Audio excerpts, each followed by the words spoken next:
the name of God, most merciful, ever merciful, and may God's peace and blessings be upon His holy Prophet Muhammad and the purified members of his household and progeny.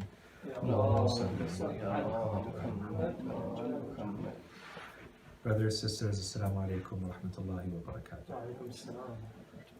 So, as it was just mentioned, we are now at the last lesson in the series on general prophethood. And this lesson is supposed to wrap up this series, and then this will be followed by a series of lessons that have to do with specific prophethood related to our Prophet Muhammad sallallahu alaihi wasallam, and then followed by a series of 5 lessons that have to do with the extension of prophethood, which is imamah. And with that, we will have, inshallah, covered all of volume 2. So we are exactly at the midpoint in volume 2 once we finish this lesson, inshallah. Again, it's from, we're following the course of the book, right? Yeah, so this is the book of Durus al-Aqidah al-Islamiyya, or Theological Instructions by Sheikh Muhammad Taqi Misbah al-Yazdi. So we are at lesson 30 in this lesson. So this lesson is entitled The Prophet, the People and the Prophets. The general overview of the lesson, there's an introduction, and we'll go through the points of the introduction, and then the main point of this lesson has to do with the interactions of people with their prophets. So on the side of the people mostly, but there will be a little bit on the side of the prophets as well. And then the author spends a little bit of time talking about this theme or the topic of what we can call the trends, divine trends, or divine patterns or divine laws that have to do with societies in general and how they interact with their prophets.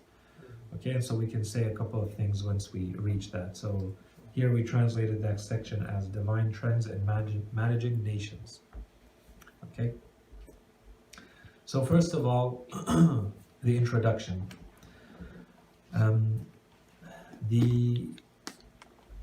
I think I should be.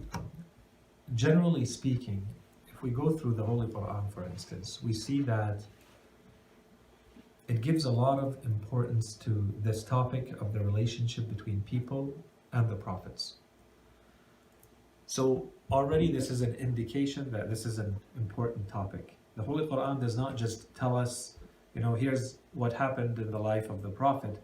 It spends a lot of time, and inshallah we're going to see this today, it spends a lot of time on how people reacted, how people dealt with the prophets that were sent to them, and the different reactions, and then depending on the path that they chose, what happened to those nations, what happened to those people. So that in itself becomes an important topic. And when we look at the Holy Quran, we see that there's a few things, this topic can be looked at from a few angles. The first angle is the people themselves. So Allah subhanahu wa ta'ala sends a prophet, sends a messenger to a group of people. The Holy Quran spends time explaining to us how the people received that prophet, how the people interacted, what did they do amongst themselves, how did they respond to the prophet who is claiming to be sent from God. So that's one angle. A second angle is, and it's a very important one, the Holy Quran explains to us, in some cases in summary and in some cases in detail, it explains to us from the angle of the prophets, what did they do? So we are told in these verses, we are told in these verses, first of all, what the prophets were trying to preach, what they were trying to teach their people, but it also gives us the means that they were using, the strategies that they were using. So when they came to their people, you see every prophet customized the message to the context in which they were, and the message that they were trying to teach, depending on their own status, depending on their own people, and they knew their people. You see that every prophet adopts a different strategy, a different methodology, a different approach. So there's a lot to be learned from that. When you're trying to communicate a message, be aware of that context. And then the Holy Quran also explains to us what the prophets did when they kept being confronted and they were being opposed and their message was being rejected, they did not give up. They stayed strong and steadfast and patient. And in a lot of cases, we noticed that they were, extremely compassionate and merciful. And it's not just a matter of resilience and strength. The manner in which they spoke to their people shows that they had mercy towards them. They had compassion, even though their people were rejecting them and insulting them and creating all sorts of fabrications and lies about them. They remained on the same path and they did not change in that manner. They just kept going with their message in the same manner. And then, so those are two angles. And then the third angle is the one that we're going to call the divine trends. And we may call them, by different names. It's difficult to translate the sunan, as the Holy Quran refers to it. لَن تَجِدَ لِسُنَّةِ اللَّهِ. This sunnah can be tradition, can be a pattern, can be a model, can be a law, it could be a trend. So basically, we're not saying that this is something of a universal law. We don't want to go that far, but we can say Allah subhanahu wa ta'ala makes a point to say there are patterns that you're going to recognize in history and they're going to repeat themselves. Okay, so this is what we're referring to as trends. And in this case, the trends we're talking about, let's call them social and historical trends. So they address, or they have to do with nations, so they're social, and they happen over time, and they seem to repeat themselves over time. So they happen historically. Okay, so we're going to get back to that point, inshallah. The next point here is that this topic, generally speaking, if you go back to the books of Kalam, traditional books that have to do with theology, this is not something that used to be addressed as a standalone topic. We don't really have any of the big, scholars of Kalam who have dedicated a section or a chapter to talking about the interaction between the people and their prophets and what this means, and from an analytical point of view to try to extract these divine trends. This was not really done. That said, the topic itself is important from already everything that we mentioned.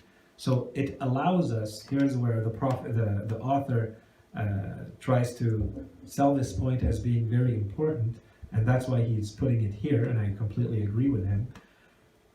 First of all, it's important because it is directly related to the topic of prophethood. So even though it is not customarily studied under prophethood, it's more studied in Quranic commentary, it is directly related to prophethood. And so understanding it allows us to understand all sorts of subtopics related to prophets and prophethood in general. So this is the proper place to study it. Either we study it at the beginning of prophethood or at the end, like we're doing here.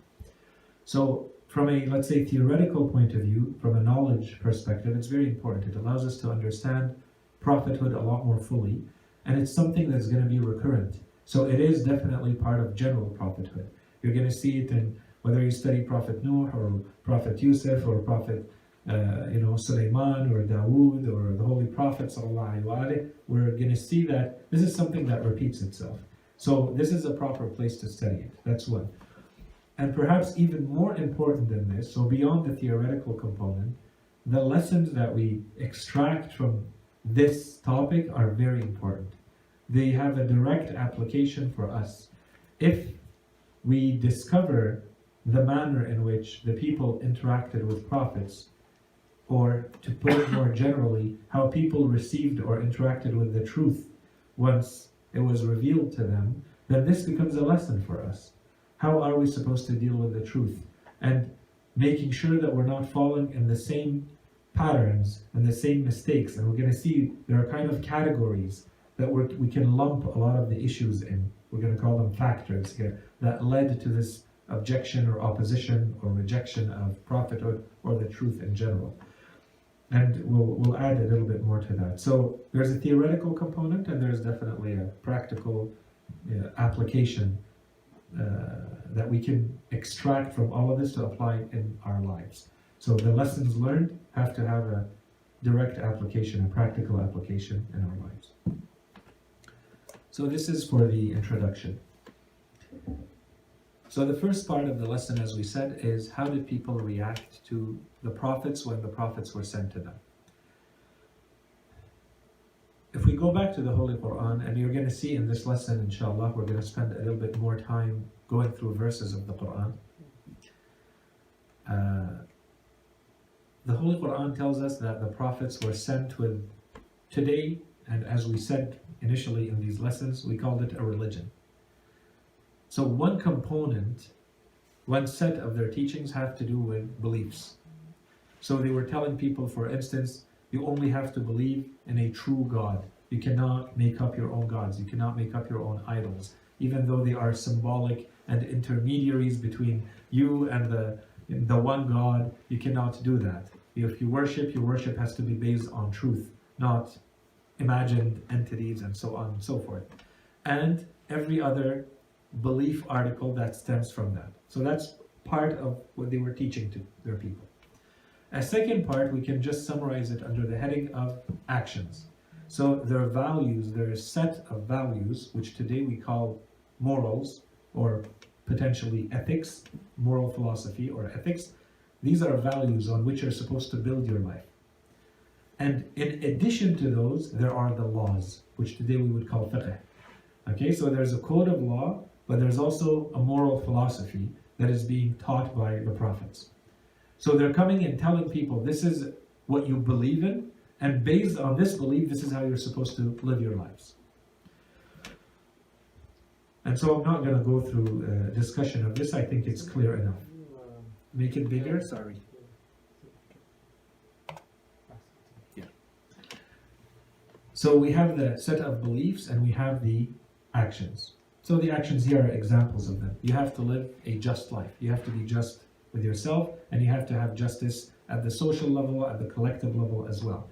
A nation cannot attack another nation, or and so on and so forth. Notions and concepts and values like charity, like compassion, like self-purification. These became the general teachings of prophets. How were these received by the people? Generally speaking, two big reactions. We can put them in two big reactions. The first reaction is opposition, rejection, disbelief in whatever they were sent with. Here we have to add, because the Holy Quran insists on this again and again. It doesn't just say the people rejected the prophets. They did. But it doesn't present it that way. It always puts a lot more responsibility, accountability, blame on those people that we're going to refer to as the elites. The people who hold the power in a society. The Holy Quran uses different words, different terms. In some verses it says, for instance, al-mutrafin. In other verses, in a lot of verses, it talks about al-mala'. Mala' are the people who are around the kings, around the rulers, the elites, the people who hold the power.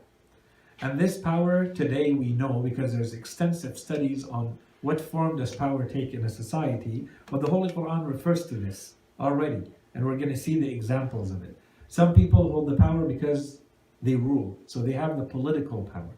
Some people have the power not necessarily because they rule, but because they have money and they have wealth. Or as today in the Marxist terminology, they'd say they control the means of production. Okay? Some people, they have the power or the symbolic power because they hold whatever that society considers sacred. So today, maybe that has become something different, but in previous times, you had shamans, you had people who represented what religion is supposed to be. You had monks, you had magicians, you had those people who play the sacred role. You have people who carry the official knowledge of those nations. That's another type of power. Okay, there's a reason why I'm going through these, and you will see the Holy Quran has directly pointed to these. Today we think, extensive studies are being done on these notions of power. The Holy Quran referred to these directly, by name, one by one. Okay, so the moment you come and try to disrupt a society or question this, the first people who are going to oppose are the people who hold that power for different reasons, and we'll go through them and the factors. Okay, there are ideological reasons and there are personal gain and collective gain. You're attacking something that becomes harmful to them. You're changing the system and it deprives them of something that they used to have. So first of all, the Holy Quran explains to us that those people in themselves, once that message was communicated to them, once the prophet or the messenger comes with the message, they themselves reject that message for all the reasons that we mentioned. And we're going to go in them in detail in a second. But the second role they play is that not only do they reject and not only do they oppose, but they're going to influence others in society. And this is why they have a kind of a double responsibility. Not only are they disbelieving, but they're also influencing people and leading them directly or indirectly not to believe. And we're going to see how in a second. So one way, as we said here, influence. Their influence, first of all, can be natural.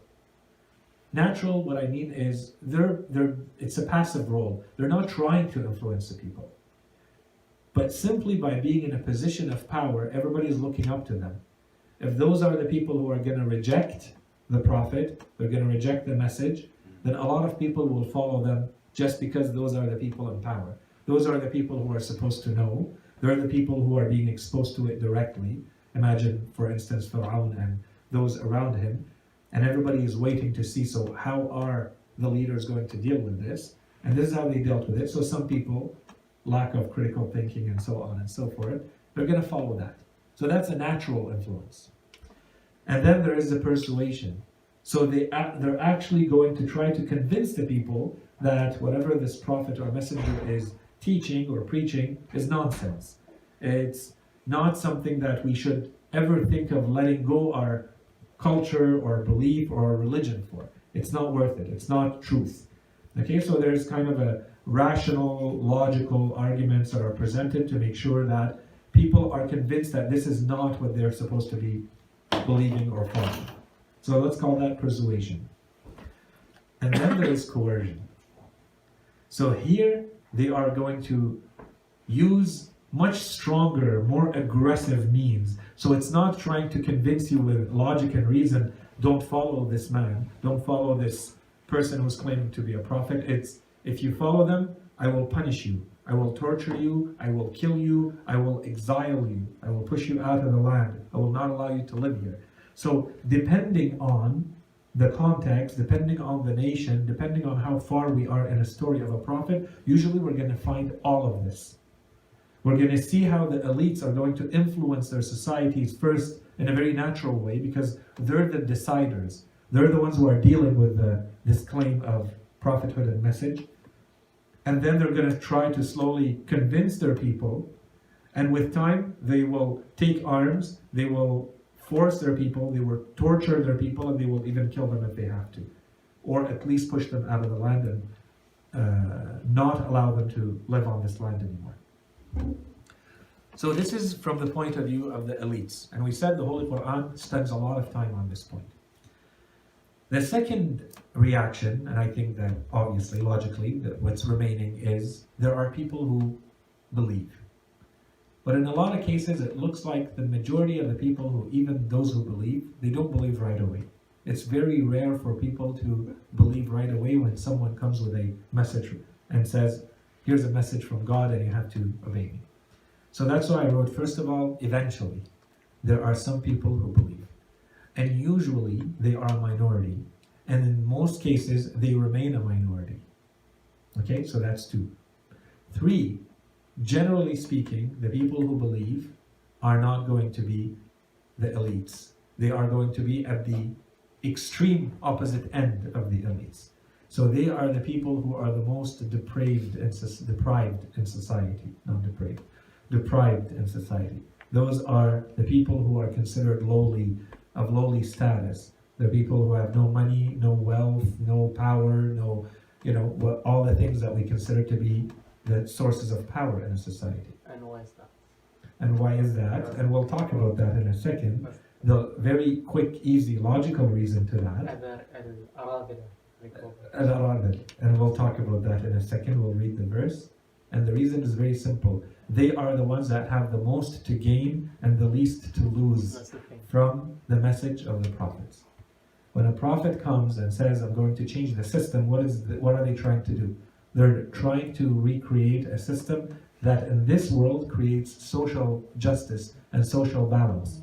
So obviously, there's an abuse, there's a transgression that is being done on the part of the elites against those who are deprived.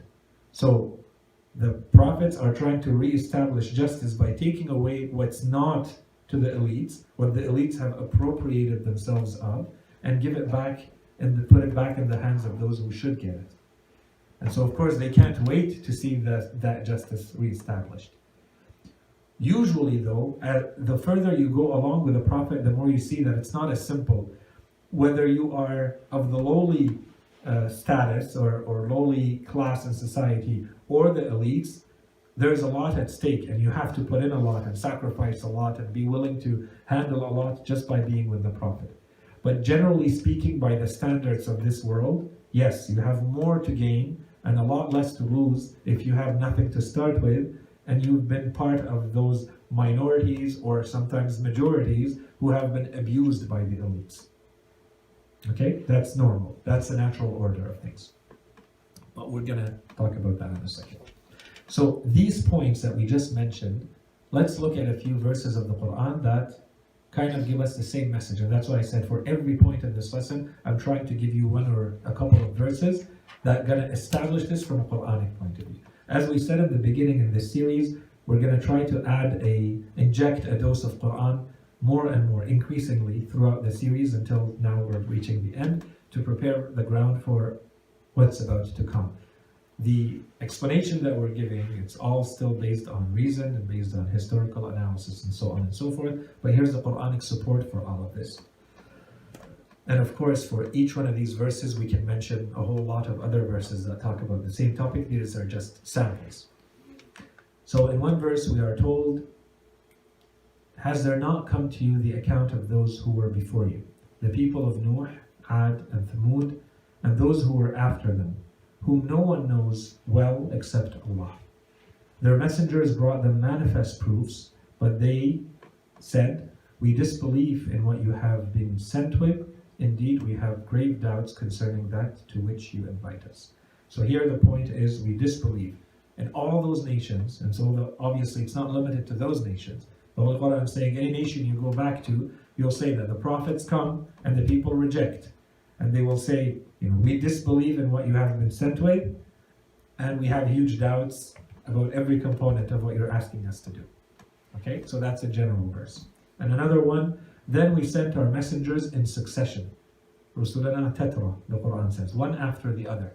We kept sending prophets, one after the other, messengers, one after the other. Whenever there came to a nation its messenger, they impugned. They impugned him. Impugn basically means you say they are a liar. Okay, the word doesn't work in English. To say that someone is a liar, it's to impugn. They do not believe, they reject, they oppose, but in short, they say you are a liar. So they impugn. So Allah subhanahu wa ta'ala says, we tried again and again and again. We sent one messenger after another. That's what's meant here. Arsalna rusulana tatra, in succession. Every time the messenger comes to their nation, the nation says, you are a liar. Okay, so this is a general point that we said. The prophets come with the teachings, with the messages, and they adopt whatever context they need to convince their people, and the general reaction of the people is this. Okay, so these are general. Now let's go a little bit more specific. We did not send a warner to any town without its affluent ones. Affluent are the people who have the luxuries, the people who have the wealth, the people who live in comfort. Okay, without its affluent ones saying, "We indeed disbelieve in what you have been sent with."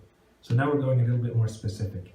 The first verses spoke about people in general. Now we're going to the elites.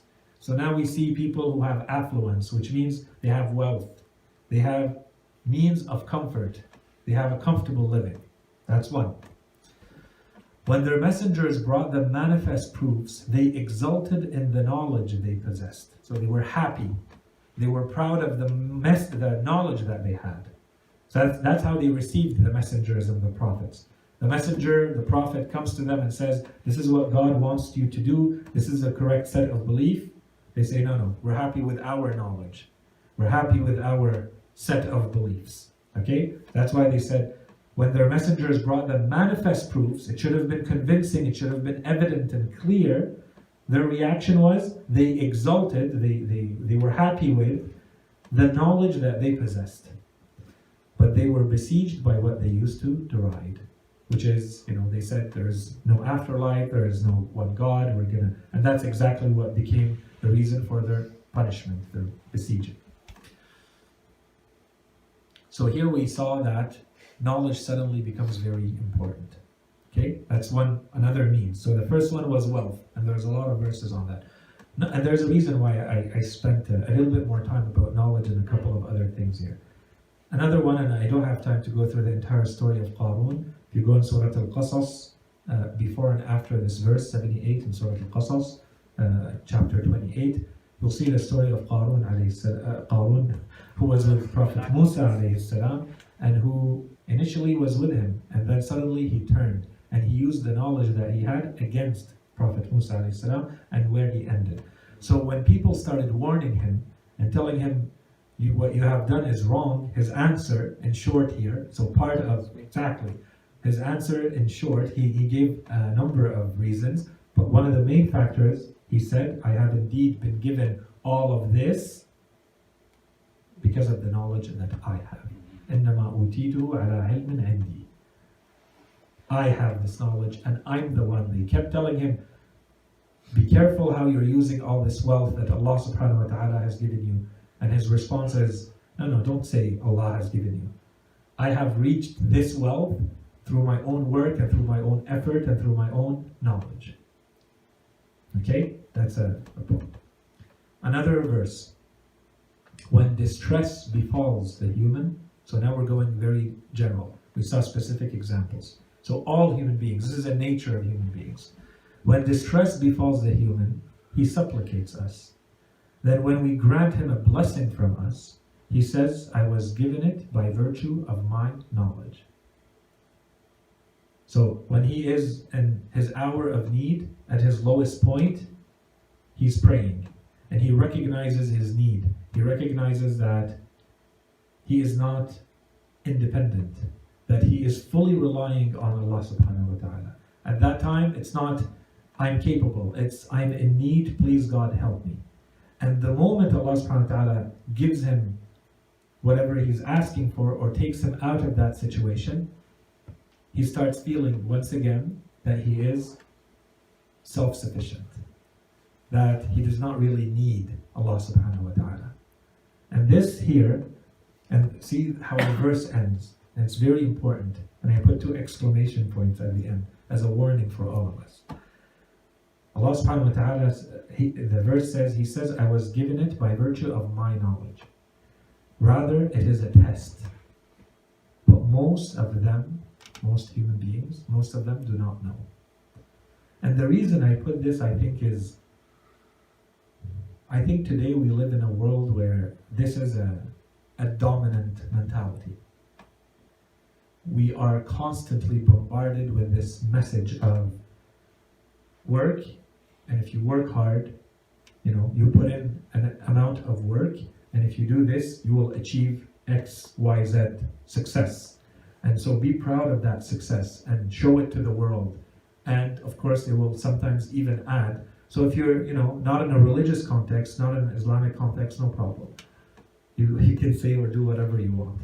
But if you're preaching an Islamic message with this, there's a huge problem with it. Allah subhanahu wa ta'ala, if you understand how the Quran or how the Ruwayat explain to us bala or ibtila, so testing and tribulation and challenges in this world, you see that it is not acceptable to think that because I have put in an amount of work, therefore I have earned and deserve, and I have a right upon God to having received this wealth, this knowledge, whatever accomplishment it is. And then I want to go and boast and gloat and pride myself on what I have achieved. This is the world we live in today. It's all about individual accomplishment and success and achievements. And you advertise them and you show them, and this shows your success in society. The truth is that if you understand how this world is structured, the truth is that 2 people may put in the same amount of energy, and one of them is going to be reaching material success, and the other is not. One of them will make $10 million with that, and the other will make $5,000 with that. And the real reason is not because you were somehow smarter or better. Of course there are material causes. But all of this, the manner in which it unfolds, and what you end up receiving or not receiving is a test. That you are successful is a test, and that you are not successful is a test.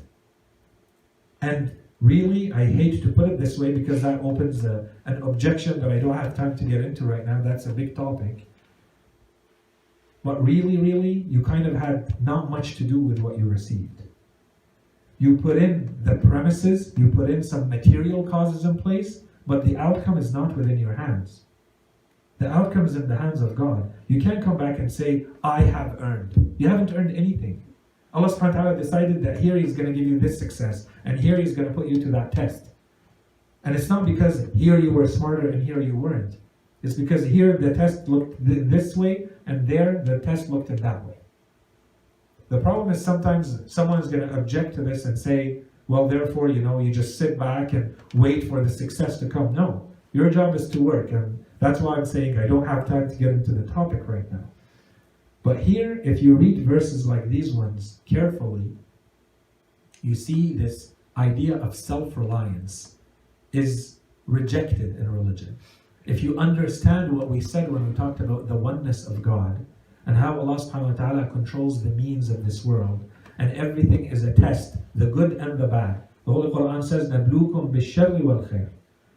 The test looks, or to us, it appears, it's in the things that are beneficial to you and in the things that are harmful to you. Both of them are a test. You're not only tested in the difficulties, so that if you're not feeling a difficulty, or Allah subhanahu wa ta'ala hasn't tested me in 3 years. No, you're being tested every second. These benefits and this comfort and this luxury that you're feeling, and you feel there's no test, is just because you're distracted. You're unaware that this is a test. And soon the test may change. And here the test looks like success, and there it looks like failure. But they're equal in the eyes of God. They're a test. Your job is to behave in the appropriate manner in every circumstance. And not say, here, I'm successful, and this is as a result of my effort.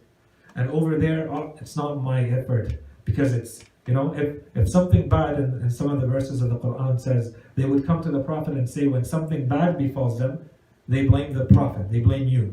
And when something good happens, they say, oh, this is from God. And the verse ends, قُلْ كُلٌّ مِّنْ عِنْدِ اللَّهِ. Everything is from God. The good and the bad. It's just you're so obsessed with the material, you're so focused and fixated on the material, you don't see what's behind it, which is it's all a test. And this is, I think, something that we all live and we all hear, and we're all constantly in this, and it's not easy. And I think it's a lot harder today than it was, let's say, 100 years ago or 1,000 years ago, because we live in a world that glorifies success. And in a lot of cases, it's not even real success. It's a very small, it's just the advertising of it looks like it's a very big success. Okay, so even in the cases of true success, one has to be careful and remember where God is and how God gave it to you, and He can take it away, and both are the test. Don't stop gloating and being proud of your accomplishment and your success, and your job is to do as much as you can and to reach the best version of yourself and whatever you can accomplish in terms of success. That's your job. But the outcome, you don't control the outcome. Okay? Anyway, so that was a tangent venting. The next verse, and they will say, our Lord, we obeyed our leaders and elders. And this is how we're now linking. So first verses we said there are elites. So some elites are elites of wealth and luxury and comfort. Some elites are elites of knowledge, and we saw examples of that. Now we're seeing how there are people who follow other people. You follow those elites. You follow those who have the power or the wealth or the knowledge.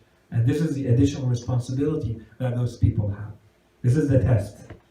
Okay? And they will say, so those people who are going to hell, in the hereafter, on the day of judgment, they will say, our Lord, we obeyed our leaders and elders, and they led us astray from the way. So basically, you have to punish them, not us. We simply followed them as we were supposed to in that social, political, religious, whatever context. Okay, so now we're now seeing the influence and how the rest of the people are following, or the sheeple are following. Another verse. Here we have two verses. But if you were to see when the wrongdoers are made to stop before their Lord. So this is more detail. So we are now in the hereafter. And everybody's standing in front of God. And we have the wrongdoers. But there's two categories. There are the people who are the leaders and the people being led. And now they're going to disagree. They're going to fight amongst themselves, each one of them putting the blame on the other group. But if you were to see when the wrongdoers are made to stop before their Lord, casting the blame on one another. Those who were abased, pushed down in society, were abased, will say to those who were arrogant, to those who were superior, had it not been for you, we would surely have been faithful. And those who are arrogant will respond, will say to those who were abased, did we keep you from guidance after it had come to you? No, you were guilty yourselves. You saw the truth, you should have followed it. Why did you follow us? Why did you listen to us? You could have chosen a different path. And those who were abased will say to those who were arrogant, rather it was your plotting by night and day, when you ordered us to reject Allah subhanahu wa ta'ala and to set up equals to Him. They will hide their remorse when they sight the punishment. So here we see this interaction between those who are elites and the rest. And at the end, they're all going to end up in the same place. So this is not an excuse, but we see the additional responsibility on those who are in positions of power in society. And then here as a verse, I think that wraps it up. The elite of the faithless from among his people said, we do not see you to be anything but a human being like ourselves. And we do not see anyone following you except those who are lowly and simple-minded. مَا نَرَاكَ اتَّبَعَكَ إِلَّا الَّذِينَ هُمْ أَرَاذِلُنَا. So people who are very of low social status, and they are simple-minded in society, nor do we see that you have any merit over us. Rather, we consider you to be liars. So this is where we see the interaction between the people and the Prophet and those who follow, who have accepted to follow the Prophet. And if you fast forward, so this is I think verse maybe 30 or 27.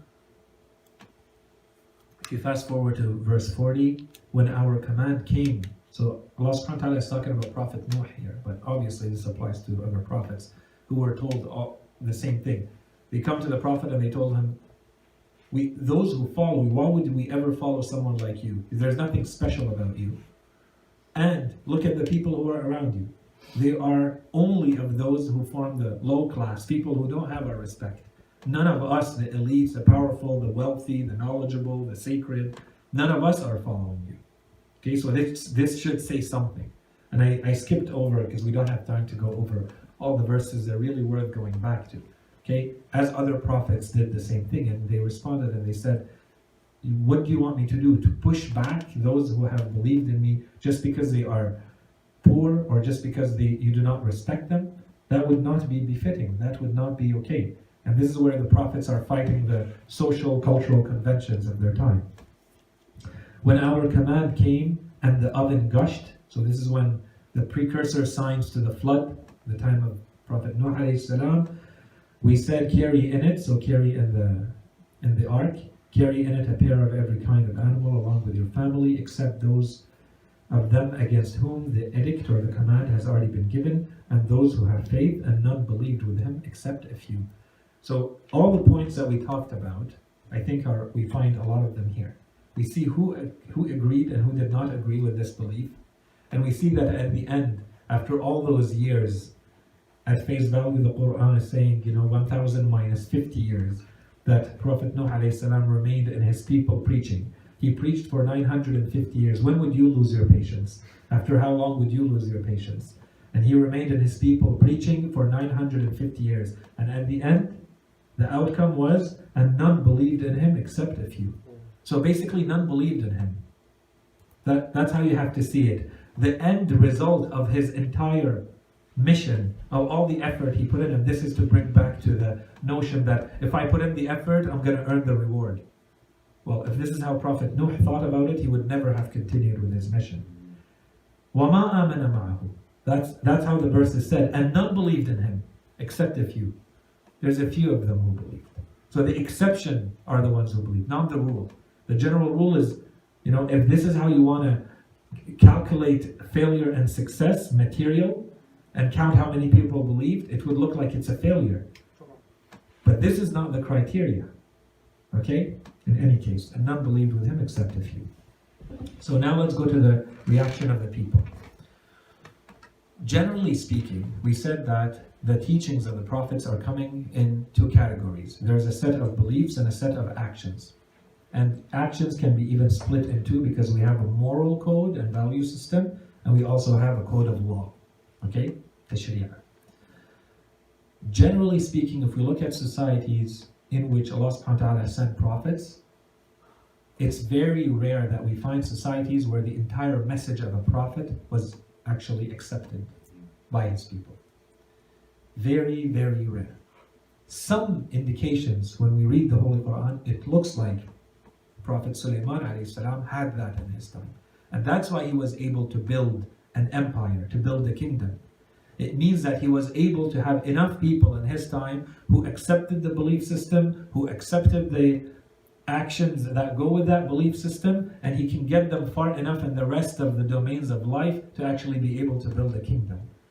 Yeah. And Sayyid, I'm sure you would agree, him being wealthy, it's not a coincidence that he was the one that was able to garner the largest following. Mm-hmm. And so these are like the context, let's say. The context will change from one prophet to another. And we'll talk about that in a second. It definitely helps, but I would argue that Allah subhanahu wa ta'ala will create the conditions that should help in every case. Because that wasn't the case with Prophet Muhammad. He was not in certain contexts and he was in others. He had money in some and he did not in others. And that's why, based on everything we look at, this is where we see the greatness of the Holy Prophet and what he was able to do in a 23 years, let's say, to be more official, 23 years of da'wah, of preaching, what he was able to accomplish, how far he was able to take those people. Of course, there are conditions in place, a lot of them having nothing to do with the Prophet himself. And this is what every prophet has to work with. It's like let's call it a divine plan or a divine engineering of society, that he makes that prophet be born at a certain point in time and in a certain location from a certain family or tribe, and he has to deal with that context. He didn't determine what these people are starting with as a set of beliefs, for instance, but that's what he has to work with, and he has to use his genius and his knowledge of these people and of course with divine intervention and with divine guidance to do the right thing. One factor obviously is wealth, but that's not the only one, and that one could be used against him or not.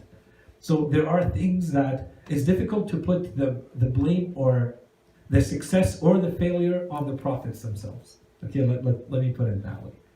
Okay, so it's a set of conditions they're working with. In some cases, it's going to lead to people accepting, and in others, they're going to reject.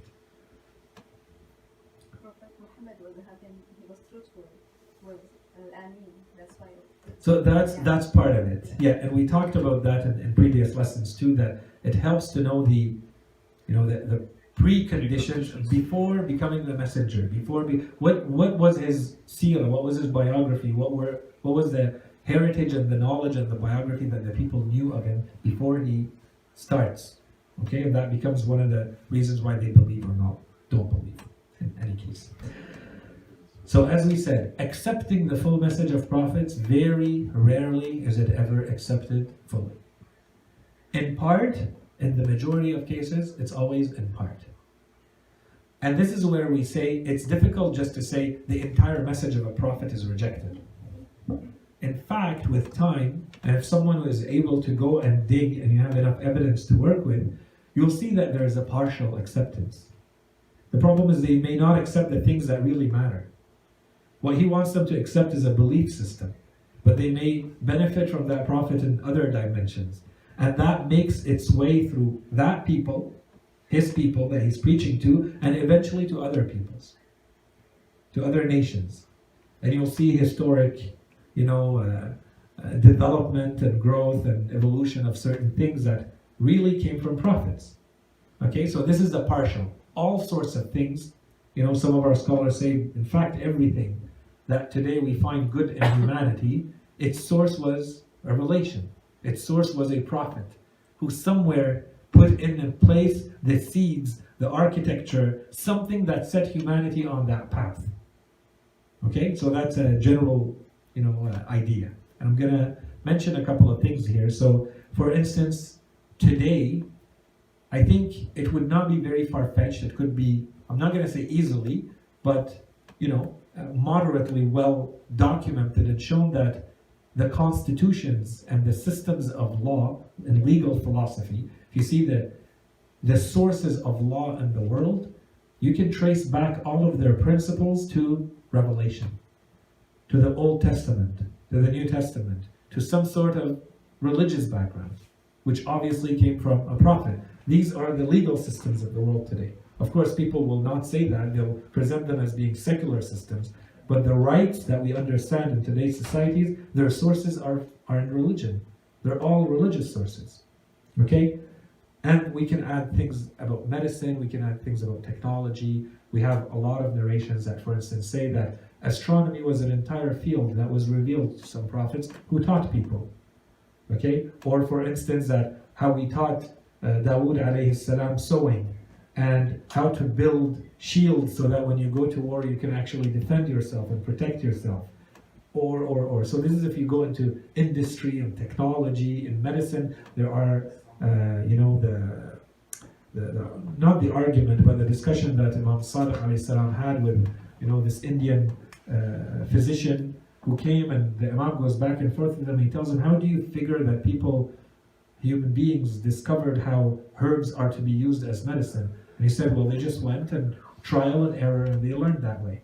And the Imam tells them, if they had really done it that way, first of all, there's not enough time. How many herbs are you going to try before you discover? And how are you going to relate it to this specific disease or that one? How do you know which one is affecting what?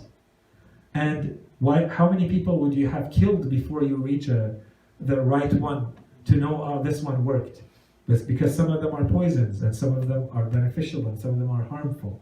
So obviously the source of this is Allah subhanahu wa ta'ala, who taught human beings through prophets how to use herbs as medicine. If you go back in Kitab al-Ihtijaj and elsewhere, you see a lot of this from Imam Sadiq and Imam Baqir alayhi salam at the time of Zanadiqa, the atheists. Anyway, so today I think that's why I'm saying in a lot of cases, someone who really wants to dig into this, the difficulty that you'll find is that the real sources are missing. So you have to dig through and see potentially where something may have originated in Revelation, when in history, how, in what form, and how did that become the seed that today serves humanity in the beneficial way it does today. In any case. And these are two quick quotes that I have related to this general topic that I think, if someone doesn't know, they may find them surprising. These are two people who are experts in the fields of the philosophy of science, and the second one is a huge scientist himself. Let me start with the first one. He says between theism and mechanistic philosophy, so theism is belief in God and the world all based on God, to the mechanistic philosophy that we find at the time right after the medieval ages and the Renaissance, when people are starting to really understand the scientific method. And the mechanistic philosophy, the idea that God designed the universe by way of mathematical laws, became the norm. So the reason why you have people like Kepler and Newton and others starting to build these types of systems is because of their belief in God. But that belief generates a mathematical system for the world. Because you believe that there's a God who is a designer, who is wise, who is powerful, who creates in a certain way and who doesn't create in another way. He doesn't create randomly. Someone like Einstein will say he doesn't play dice with the world. Right? So because you believe in that, you're able to create what today we call science. Okay, so he says those were the principles in Newton's Principia, which changed the course of science. He put everything is based on a mathematical foundation. That's his Principia. The uniformity of those laws, Newton argued, is due to God's omnipresence. that they do not change over time, said Descartes, is because of God's immutability, because God does not change, so his laws do not change. I'm not saying these are valid or not valid.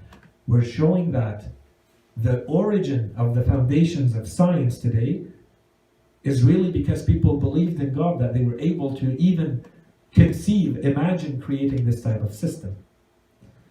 The simplicity of the laws was used as an argument for God's existence. As for mathematical elegance, Kepler believed that God has established nothing without geometrical beauty. So Kepler is the one who came up with the equations to calculate the orbits of the planets, the moon and the planets. Okay, so this is where they're coming from. And if you trace that back, you see it's difficult to say if you believe in God, therefore no science. The truth is, historically, this is not how things worked out. The people who came up with this were the people who believed the most in God. Okay? And this is another quote: the notions of the constancy of the quantity of matter, of the constancy of the quantity of motion, which today are the main principles on which all of science is built, right? Nothing is created, nothing is destroyed, everything is transformed. Energy equals mass, right? So nothing is lost. All of this, the indestructibility of work or energy, conceptions which completely dominate modern physics, all arose under the influence of theological ideas. And this is Ernst Mach. Okay, so huge scientist and philosopher of science. Okay, so the factors leading to the opposition. Why do people oppose the prophets? Very quickly. First of all, there's the general opposition. The prophets are coming with a system, with a set of beliefs, with a set of teachings that are going to impose restrictions on you. You want to live in a certain way, and now we are putting barriers. You want to do this, you desire that, you have this pleasure, and here are restrictions. You can't worship whatever you want. You can't do whatever you want. You can't kill or take or give or eat or whatever you want. There are restrictions. There's a code. So that's a general reason why people in general are going to object. Reason one. Second reason is more psychological. I'm the one who has power. Who are you to tell me what to do? Who do you think you are coming with a new system? So it must be that you're trying to replace me as the king, as the ruler, as the powerful person, as the elite, and so on and so forth. And there are many verses in the Quran where they tell them explicitly, okay, يُبَدِّلَ دِينَكُمْ, or things like that. He's trying to replace your religion with his own so that and that's why the prophets keep saying, I'm not doing this for any reward. I'm not trying to get to any material gain from any of this. So you have arrogance, pride, and conceit, and the Quran says, Al-izzatu bil-ithm. This is someone who is too proud to recognize that they have made a mistake. Okay, so this is the pride or conceit here. The Quran refers to this and says, أَخَذَتْهُ الْعِزَّةُ بِالْإِثْمِ. Someone who has done ithm, who has done a transgression or a sin or a wrong, but he has too much izzah, he has too much pride and conceit. Now he shows his pride. He says, no, I will not be embarrassed in this manner and openly admit that I have made a mistake here. Okay, so that's another way to look at it, or simply this complex of superiority. Okay, a third category is, as we said earlier, the people who are in certain positions are going to lose their distinctions. They're going to lose their benefits. They're going to lose a personal gain that they currently have. If you are Abu Sufyan and you live on, trading, prostitution and enslaving women for that kind of work, then of course accepting Islam is going to harm your business. Right? Okay, so very clear. Culture, ideology, and tradition. So this is when people keep saying, whatever you're teaching me, whatever you're telling me to do, goes against our tradition, goes against what I learned from my forefathers, goes against what our society has been built on. How dare you remove anything of those things which we consider sacred? Another category, generally speaking, ignorance. People who refuse to use their mind and who refuse to learn. So lack of critical thinking and lack of knowledge makes people follow blindly and just be following through emotion and falling very easily in all of those traps. So yes, maybe there are elites and there are people more powerful than you in society who may be pushing you one direction or another. But if you knew how to use your critical mind, if you knew how to access the information yourself, you would not so easily be duped and tricked, and then you come Yawm al-Qiyamah saying, I only followed the leaders and did whatever they said to do. Okay? And then finally, there is the social and psychological pressure. So example, it's not easy for me to let go of everything and want to join this person who's saying I'm a prophet. When I look at him, I'm living in comfort and luxury. Or even, let's say I'm neutral, I'm average. But I look on this side, there are people opposing that prophet, and this is lessons for us. I look on this side and I see this prophet. He wears rags, he seems poor, those around him are poor, everybody is fighting him, he's not really accomplishing or being very successful, and there's not much, material gain that comes from just joining that group. And on the other side, it looks like all the material means, all the material success and wealth and comfort and recognition and reputation and so on, it's all on the other side. If you look at the state of the Holy Prophet and the people with him in Sharab, Abi Talib, for instance, the 3 years of famine and deprivation that they lived there, they have absolutely nothing, versus how Quraysh were living at that time. They were preventing the Muslims from doing any transactions. They're not allowed to sell to them, buy from them, marry them, anything. So you look at the condition of these people, and then you look at the condition of those. Well, these are social, psychological reasons for not wanting to join. Even if you want to, you say, okay, well, it's the truth, but the social conditions and the material conditions are so difficult that they push you back. Okay, so you have to be strong to actually overcome all of that and say, I will still go because I know that's the truth. Okay, and then there's the pressures from the elites that are more direct, which is, I will go, and it's okay. I will live in poverty, and I will endure. But it's something else to say, and I'm willing to put my life on the line, or I'm willing to put the life of my family on the line, right? And this is where the pressure changes. If you go, we'll kill you. If we go, you're exiled. You're no longer allowed to live in this land. That's it. Your life is over. This is where you have a very serious choice to make. Okay? So here are some verses in the Quran that talk about all of these points, and we'll go through them quickly. Whenever a messenger brought them that which was not to their liking, so this is a personal desire, they would impugn, so they would say this is a lie. They would impugn a part of them. So some of the prophets, they were simply told, you're just a liar, we'll never believe in you, leave. And a part they would slay. And some of the prophets, they would simply kill them. Okay? And this is to a point that we'll come back to, and we've already mentioned. The means, how were they fighting the prophets? Well, it went as far as simply killing the prophets. And we have in some narrations that in the thousands, prophets were killed in history. In the thousands. Okay, so the Quran reestablishes, reconfirms this. A lot of the prophets were killed. Indeed, those who dispute the signs of Allah without any authority that may have come to them, so they're not using their reason, they're not using logic, they're not using any valid argument to dispute the prophets. There is only greatness or vanity, and fi sudurihim illa kibrun, the Quran says. So kibr can be translated in different ways. They have a complex within themselves. The Quran says, it's translated here as a greatness or a vanity or a pride. It's a complex inside them that they will never able to reach. They will never be able to reach it or to fulfill it. It's a need, it's a lack in them that makes them never accept the truth, even if they see it right in front of them. Okay? So it's almost like, let's say it's a psychological problem that they've created for themselves. I will never bow down to this. I am too great. It's out of arrogance. Okay? And fi sudurihim illa kibrun ma hum bibalighi. They will never be able to, no matter how much arrogance they will display in this world, it will never be enough for them. They will need more arrogance and more vanity and pride. And that makes them never accept the truth. So we're talking about the means, right? The factors why you disbelieve. So this is one. And so it has been that we did not send any warner to a town before you without its affluent ones, those who have the means of comfort, say, we found our forefathers following a creed, and we are indeed following in their footsteps. And so here it's neutral. This is what they say, and so blindly following whatever was there before them. Next verse, they said, "Have you come to us to turn us away from what we found our fathers following? How dare you ask us to change something that was already in place?" And when they are told, "Come to what Allah has sent down and come to the messenger," so now this is the time of the Holy Prophet, they say, "Sufficient for us is what we found our forefathers following."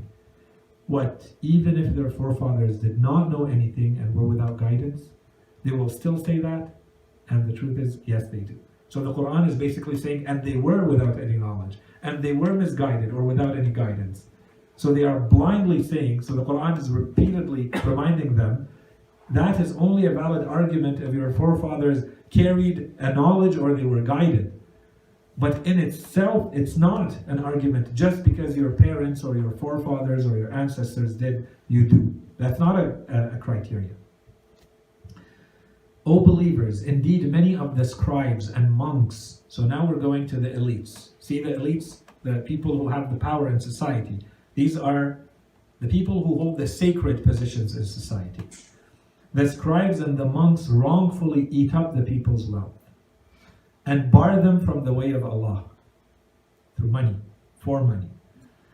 Those who treasure up gold and silver and do not spend it in the way of Allah, inform them of a painful punishment. So here's where you link it to the money, the sacredness of those positions. You lose social status, you lose personal gain. Main natural reasons why you would object to the truth. The manners in which the truth was objected to, the manners in which people oppose. Mockery and ridicule. So the Prophet comes, they tell themselves, and they always start with this, they underestimate the Prophet. They say, oh, this is nothing. This person is nothing. It's not worth even bothering with. This is a very small issue. This is a very small thing. We'll deal with it and we'll get over with it. Okay, that's how it starts. And so in this sense, they mock and they ridicule. From there, they see that this Prophet is not going away, and in fact, he's starting to gain followers and starting to become more and more influential in society. So they start creating up lies, fabricating things that distort the reputation of that Prophet in society so that people leave them alone. So they will say crazy, they will say he's a magician, they will say he's bringing folk tales from the past, whatever it is. Ruin the reputation of the person. Create whatever you need to create to destroy the reputation of the person. The problem is that in the case of the prophets, the people knew them before they were prophets. So it's not easy for people to just come and say, oh, you lost your mind. Everybody knows that this person's mind is extremely strong. It works everywhere else. This is the only place that doesn't work anymore. Or this person was trustworthy. Suddenly he's a liar. Suddenly he can't be trusted. So that argument does only reaches so far. Then they start to reason with the person. And this is where they are exposed very quickly, because the prophets are going to use proper logic with them. If you go to the story of Ibrahim alayhi salam, or you go to the story of many of the prophets, you see the people, if they openly start to want to have an engagement, a discussion, a dialogue with them, then very quickly they'll see, well, they sound foolish. When Ibrahim alayhi salam was brought back and he told them, well, ask the big idol, they were all destroyed, they were all to pieces, except the big one. He said, well, ask them. فَرَجَعُوا إِلَىٰ أَنفُسِهِمْ. The Quran says they went back and realized. For a moment there, they realized the foolishness of what they were saying.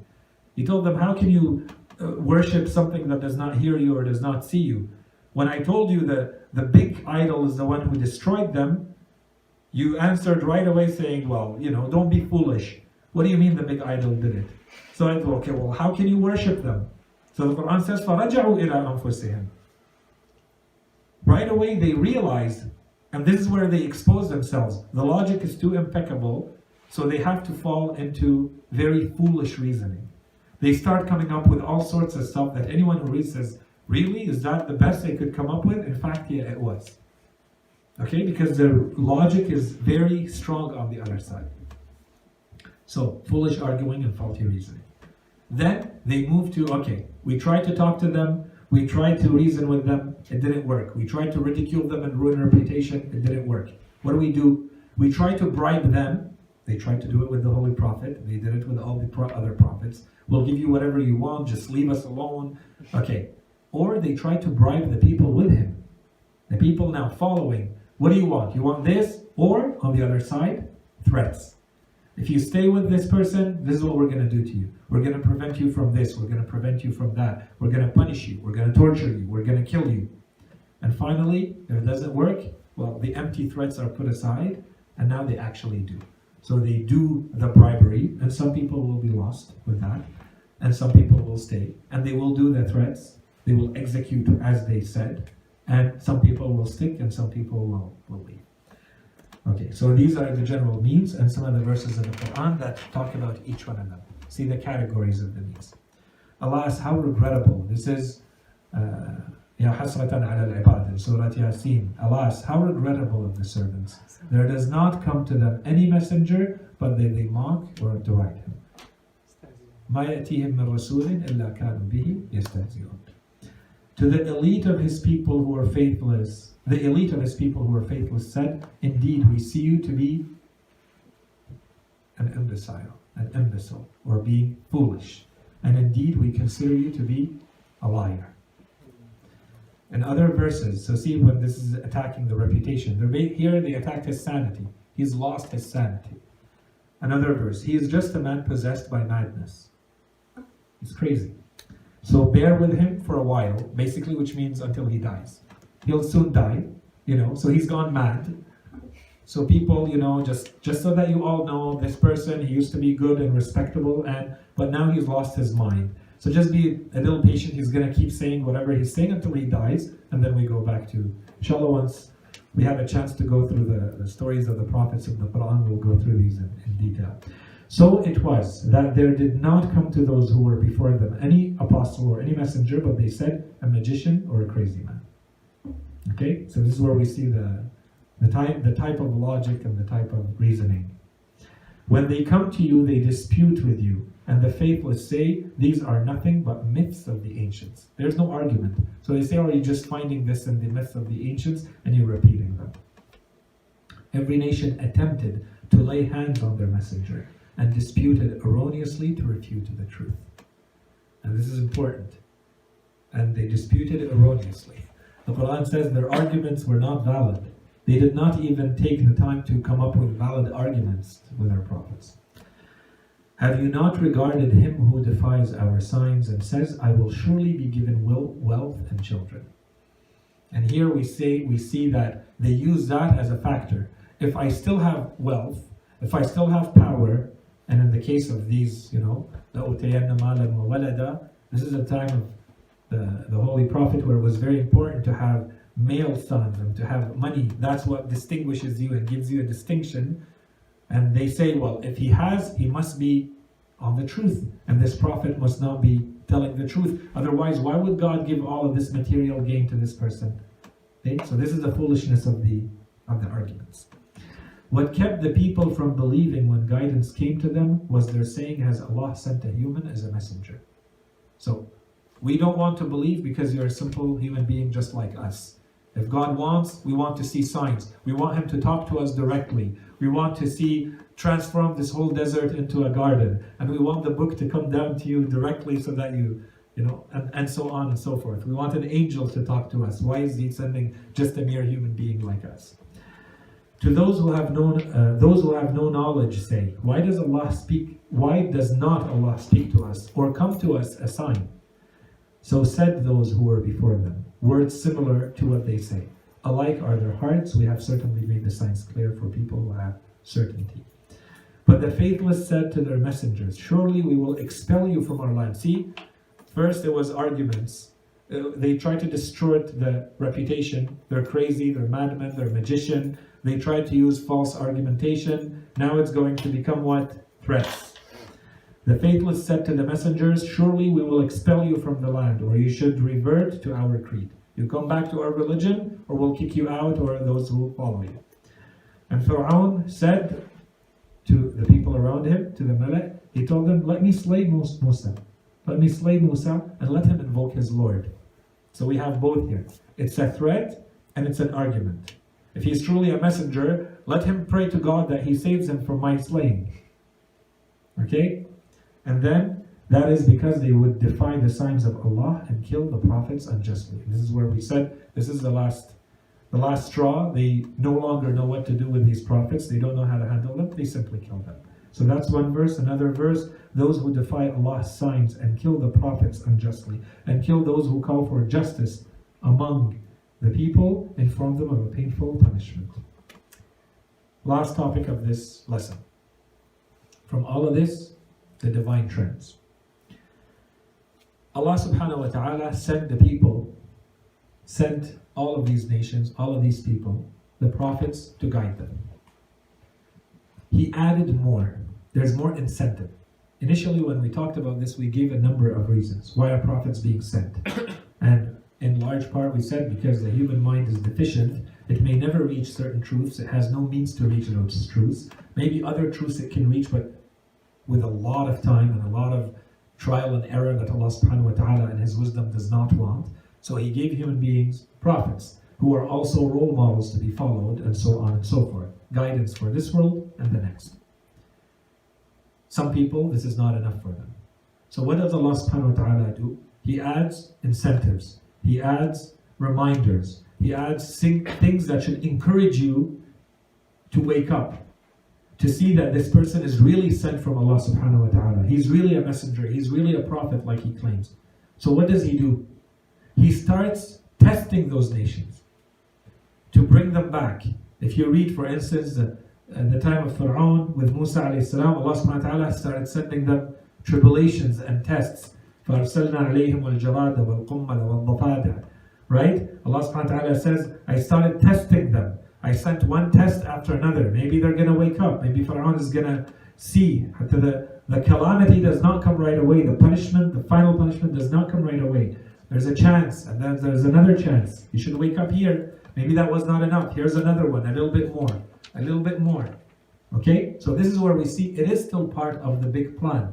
It is still part of trying to get people to be guided. First, here's the truth in a neutral manner. It's not working. I'm going to put things in place that should wake you up and bring you back to this. Still not working. I'm going to add more incentives. Still not working. Then, in some cases, it works. But it works momentarily. That's why I have a utilitarian belief. Utilitarian as in, so long as it's benefiting me. Right now, Allah subhanahu wa ta'ala tests me with something. So they would come to Musa alayhi salam.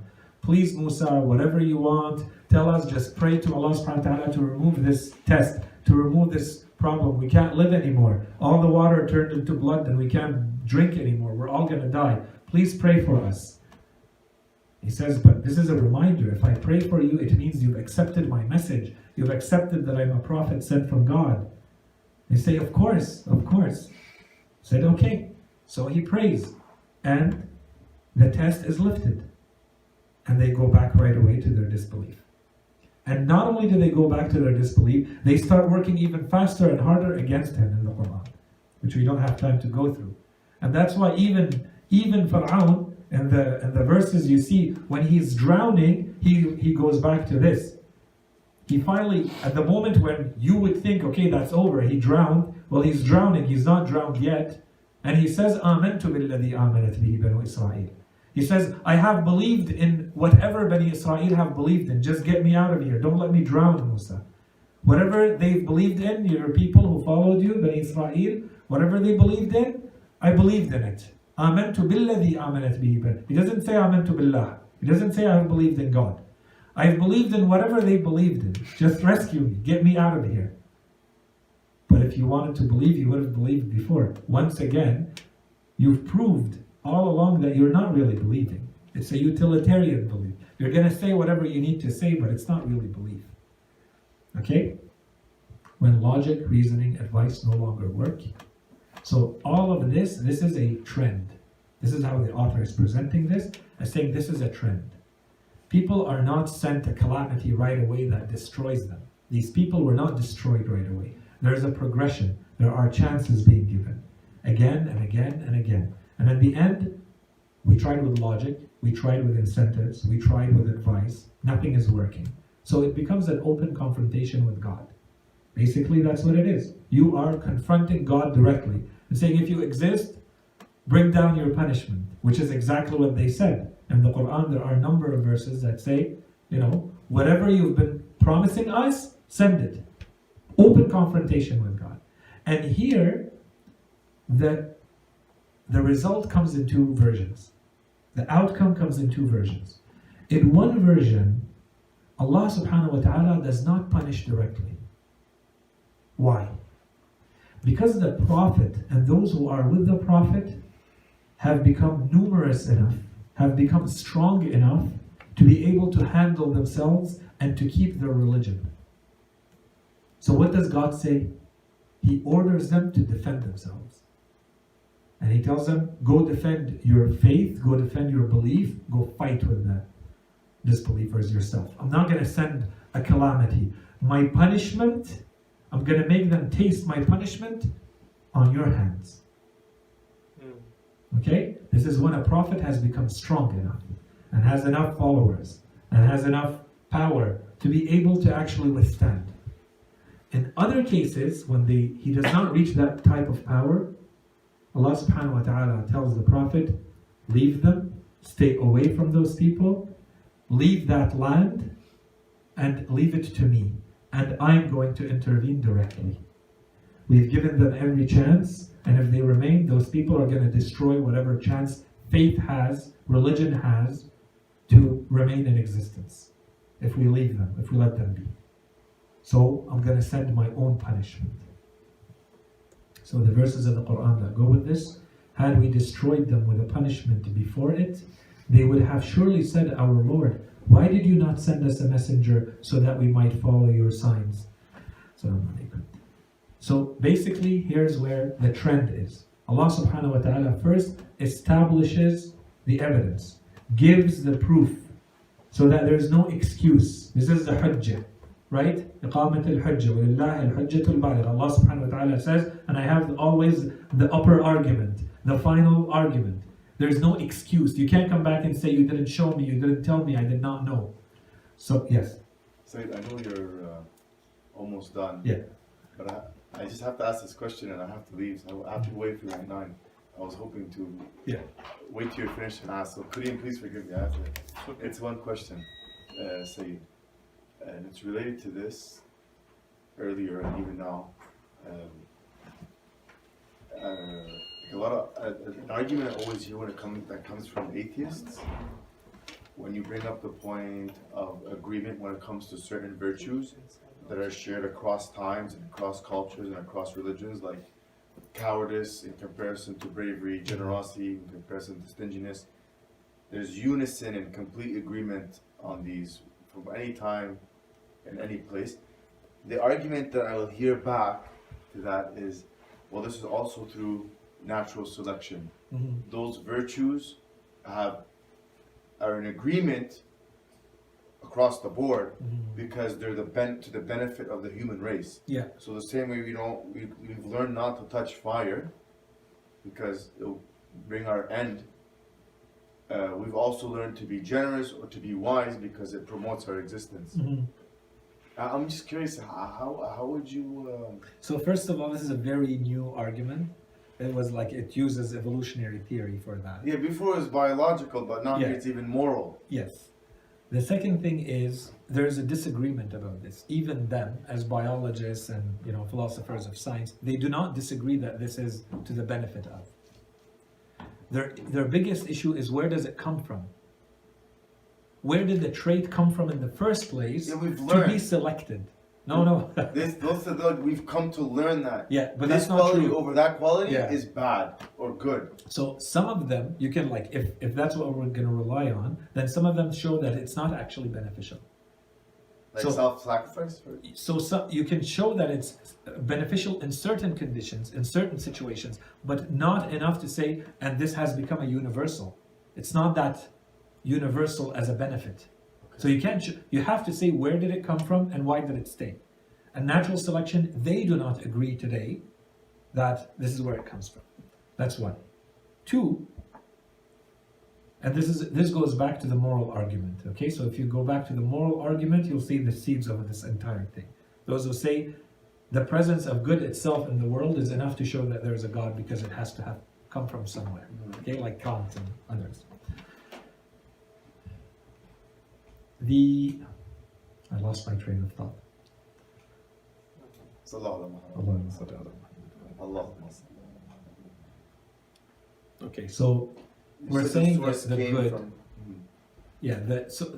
and there's disagreement. So first of all, we have to go back to it's not enough to say this is what ended up being selected through natural selection. I want to understand its origin first. 2, there's disagreement between them. 3, today, even the notion of belief, they're trying to create a materialistic foundation for it, and they're saying there are genes that make people believe in certain things, such as religion and God and the sacred and all of that. So they've identified specific genes that are related to that. That it still goes back to the same problem. So now we're going directly to religion. At least you were talking about morality. Beyond morality, let's go to belief in God. Belief in religion. So they want to say it comes from a genetic foundation. Even that is, why is it? So scholars of religion have used that to say, well, who put it there? There are scholars who are believers in God who use that argument to say it was God who created, this is the fitrah. And there's no more proof to say, no, this was a material evolution, as to say, this is how we are hardwired. Allah subhanahu wa ta'ala has hardwired us in a way to go back to Him. So say He put it in our genes to believe. And everybody says, every scholar who has studied religion and human beings and comparative religion, as Karen Armstrong and others, they spend a lot of time on this. If there's one thing that's constant in human beings, is belief. It's religion. Religion in what? That's a different discussion, but belief in and sacred in what we call religion. Where did that come from? Just saying it's part of our genetics is not enough. I need an origin for that. Just so I understand correctly, what you're saying is even when it comes to evolution, physical, biological evolution, and now even when it comes to like this moral selection of evolution, even if that is true, who's to say that God also ordained it to be this way? So we're in agreement. There's physical evolution, there's moral evolution, and that God has designed it to be this way. So in fact, that it's a proof that God exists. It's more proof on my side, not yours, as a believer. So you would agree with this argument? If you can show it to me, I'll say more proof for me. I more agree power. with it, but it doesn't prove your point. It actually proves my Exactly. point. Okay. Yeah. So you have to forgive me. Absolutely. Okay, so to go back to the verses, now we're going through the verses that we're talking about the divine trends. Had we destroyed them with a punishment before sending a messenger or a prophet to them, they would have surely said, our Lord, why did you not send us a messenger so that we might follow your signs before we were abased and disgraced? So that's one. So that's a trend. It starts with sending the proof, making it clear and evident. So Allah subhanahu wa ta'ala starts with that. Indeed, the human being transgresses all bounds when he considers himself self-sufficient. So this is the moment he feels he's in need, he relies on, he needs to pray to God, Allah subhanahu wa ta'ala, and say, please save me. I need you. I don't know what to do. And the moment he feels he's self-sufficient, إن الإنسان لا يطغى أن رآه استغنى. As soon as he feels self-sufficient, he transgresses. يطغى. We have certainly sent messengers to nations before you. Then we seized them with stress and distress. Why? So this is not the punishment. Allah subhanahu wa ta'ala is not saying I seized them with, in Arabic it says بالسراء والضراء. So we made things easy, we made things difficult. Okay? We tested them and we sent them all of these difficult conditions and situations that we put them in. Why? To serve as a reminder, to wake them up that this is truly a messenger being sent to you. So with stress and distress, so that they might humbly entreat us, come back to us in humility. Come back, يَتَضَرَّعُونَ, the Quran says. So that you come back in humility to God. and ask for God to help you, which means you recognize He exists and that this is a messenger. Why did they not entreat or learn humility when our punishment overtook them? But their hearts had hardened, and Satan had made to seem alluring to them what they had been doing. And here's where the Quran says it doesn't always work. Even those incentives, they may work for some people, but others, their hearts have become too hard. So it doesn't work for them. وَلَكِنْ قَسَتْ قُلُوبُهُم. Right? وَزَيَّنَ لَهُمُ الشَّيْطَانُ. As for those who deny our signs, we will draw them imperceptibly into ruin. Hence, they do not know. Allah subhanahu wa ta'ala says, we're going to keep giving them. We're going to give them good. And imperceptibly, without them realizing what's happening, we're actually leading them to more ruin. Both sides are a test. And both sides should make them wake up that this is a prophet and the message is true. But they don't know. Let the faithless not suppose that the respite that we grant them is good for their souls. Allah subhanahu wa ta'ala says they should not think that if we give them time and we give them more graces and we give them more benefits, that this is good for them. We give them respite only that they may increase in sin. And there is a humiliating punishment for them. So we seized each of the nations for their sin. This is why you see the difference in the punishment. Okay? Among them were those upon whom we unleashed a rain of stones. And among them were those who were seized by the cry. And among them were those whom we caused the earth to swallow. And among them were those whom we drowned. It is not Allah who wronged them, but it was they who used to wrong themselves. They kept going in that direction. And in each of these cases, it was a hopeless case. Allah subhanahu wa ta'ala gave them every opportunity, and at the end it became an open confrontation with God. Whatever you have, bring it. But when a warner came to them, it only increased them in aversion, acting arrogantly in the land and devising evil schemes, and evil schemes beset only their authors. So do they await? See that the point here is all about the trends. You see the trends in the verses, they're there, but they're not, being presented. But you see, acting arrogantly in the land, istikbaran fil ard wa makra as-sayyi wa la yahiqu al-makru as-sayyi illa bi ahlihi. Acting arrogantly in the land and devising. So this is Allah. La yahiqu al-makru as-sayyi illa bi ahlihi. That evil schemes only at the end are always going to come back to haunt and to hurt and to harm their authors. That's Allah. So this is an example of Allah. That's why the verse continues, so do they await anything except the precedent of the ancients? So whatever happened is a precedent. In legal terminology, you say a precedent, something similar that has happened. Sunnata. هل ينظرون إلا سنة الأولين. Is that what they're waiting for? فلن تجد, yet you will never find any change in Allah's precedent, and you will never find any revision in Allah's precedent. لن تجد لسنة الله تبديلا ولن تجد لسنة الله تحويلا. And I believe that's the end of the lesson.